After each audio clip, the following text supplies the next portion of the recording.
అయితే కిడ్నీ బాధితుల గురించి ప్రత్యేక ఒక హాస్పిటల్ నిర్మాణం చేయడం జరిగింది, ఒక సెంటర్ ఏర్పాటు చేయడం జరిగింది.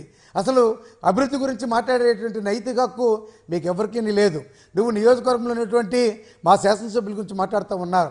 ఈరోజు అనకాపల్లి జిల్లాలో ఉన్నటువంటి 7 నియోజకవర్గాల్లో వైఎస్ఆర్ పార్టీ శాసనసభ్యులు గెలిచి నీ పార్టీ తాలూకా క్యాండిడేట్స్ని ఓడించారంటే 5 సంవత్సరాలు మీరు చేసినటువంటి దోపిడీని గుర్తించారు. కాబట్టి ఎప్పుడు చరిత్రలో లేనటువంటి విధంగా పార్లమెంటు సభ్యురాలతో కలిపి 7 నియోజకవర్గాల్లో శాసనసభ్యుని గెలిపించినటువంటి చరిత్ర మీరు ఈ అనకాపల్లి పార్లమెంటు పరిధిలో ఉన్నటువంటి 7 నియోజకవర్గాల ప్రజలదని చెప్పి మీ అందరికీ మనం చేస్తూ ఉన్నాను.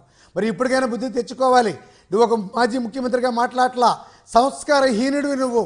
ఎందుకంటే రాష్ట్రాన్ని నీ కొడుకు అప్పచెప్పి దోపిడీని లక్షలాది కోట్లు దోపిడీ చేసుకొని ఈరోజు ఎక్కడో హైదరాబాద్లో ఇల్లు కట్టుకొని హైదరాబాద్లో నివాసం ఉండి ఎక్కడి నుంచి నువ్వు మాట్లాడుతూ ఉన్నావు, ఎక్కడి నుంచి నువ్వు పరిపాలన చేస్తావని చెప్పి మాట్లాడుతూ ఉన్నాము. మరి నీ తాబేదారైనటువంటి అయ్యన్న పాత్రుడు ఏ విధంగా మాట్లాడుతూ ఉన్నాడు? ఒక ముఖ్యమంత్రిని మాట్లాడినావేమైనా సంస్కారం ఉందా అయ్యన్న పాత్రుడికి?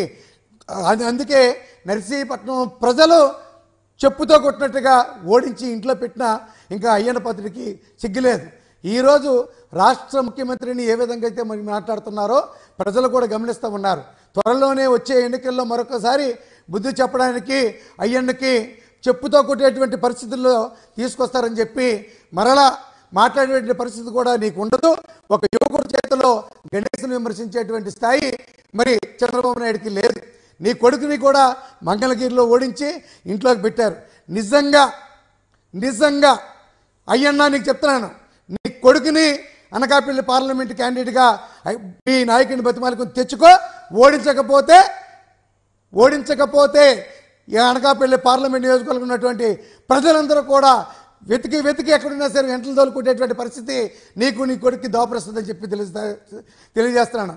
చంద్రబాబు నాయుడు కూడా హెచ్చరిక చేస్తున్నాను.